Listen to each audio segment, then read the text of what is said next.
अर्धापूर काँग्रेस कार्यालयामध्ये अण्णाभाऊ साठे यांची जयंती साजरी करण्यात आली। त्यानंतर अर्धापूर तालुका व शहर काँग्रेस कमिटीच्या वतीने केंद्र व राज्य सरकारच्या विरोधात आंदोलन करण्यात आले।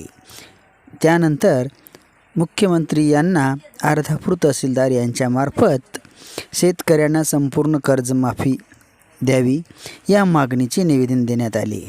यावेळी तालुका प्रभारी उत्तमराव इंगळे, तालुका अध्यक्ष सुनील वानखेडे, शेख मकसूद, बालासाहेब देशमुख, दत्तराव देशमुख, बळीराम हट्टेकर, बाळू चव्हाण, डॉक्टर नितेश लोणे, शेरू पठाण, शबाना बेगम, गौस कुरेशी, नारायण कांबळे, भीमराव सरोदे, तुकाराम कोकाटे व अधिजण मोठ्या संख्येने उपस्थित होते।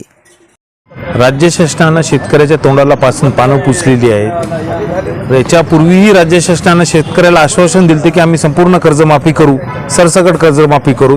2014 पासून हे राज्य शासन लटकवते शेतकऱ्यांना की आम्ही कर्जमाफी करू। आज बँकेच्या नोटिसा आल्यात शेतकऱ्यांना।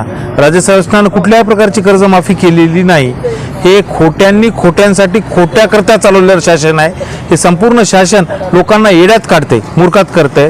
राज्य शासनावर 8 लाख कोटीचं कर्ज असते वेळेस राज्य शासनावर परत एकदा सांगतो 8 लाख कोटीचं कर्ज असते वेळेस नवीन योजना जाहीर करते। हे कुठून पैसे आणणार, कुठून पैसे देणार? हे निवडणुकीपुरत्या नवीन योजना जाहीर करायला निव्वळ खोटं आहे। हे सगळा खोटा कार्यक्रम चालू आहे यांचा। हे खोटं बोलते हे शासन।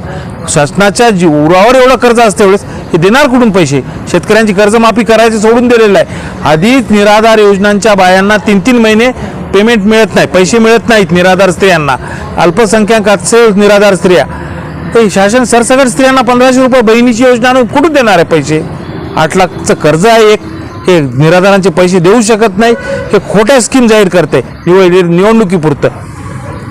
काँग्रेस पक्षातर्फे केंद्र आणि राज्य शासनाच्या विरोधामध्ये धरणे आंदोलन करण्याचे आदेश दिले होते आम्हाला, आणि आज तालुका काँग्रेस अर्धापूरच्या वतीनं या ठिकाणी धरणे आंदोलन केलं आणि केंद्र शासनाच्या आणि राज्य शासनाच्या निषेधार्थ या ठिकाणी आम्ही घोषणा दिल्यात। आणि त्या ठिकाणी केंद्र शासनाने कुठल्याही प्रकारचे अर्थसंकल्प जे सादर केलेला आहे त्यामध्ये कुठल्याही प्रकारची महाराष्ट्रासाठी तरतूद केलेली नाही, आणि विशेषतः कुठलाही मोठा एखादा प्रकल्प महाराष्ट्राला दिला नाही। उलट त्यांनी महाराष्ट्राचे प्रकल्पच गुजरातला दिलेले आहेत। त्याचबरोबर शेतकऱ्याचं जे कर्जमाफी करायला पाहिजे होती ती आणखीन आपल्या राज्य शासनाने केलेली नाही। आणि जे रोजगारीचा प्रश्न आहे तरुण लोकांचा, त्या रोजगारीच्या प्रश्नामध्ये कुठल्याही प्रकारची तरतूद नाही, कुठलाही कारखाना नाही किंवा कुठल्याही प्रकारची जाहिरात शासनाच्या तर्फे निघालेली नाही रोजगार भरतीसाठी। इत्यादी आणखीन ज्या मागण्या आहेत, भरपूर मागण्या आहेत, त्याच्यामध्ये निवेदनात दिलेल्या आहेत। त्या मागण्याच्या निषेधार्थ आम्ही या ठिकाणी धरणं आंदोलन केलं आणि शासनाला काँग्रेस कमिटीच्या वतीनं तहसीलदारमार्फत निवेदन सादर केलेलं आहे।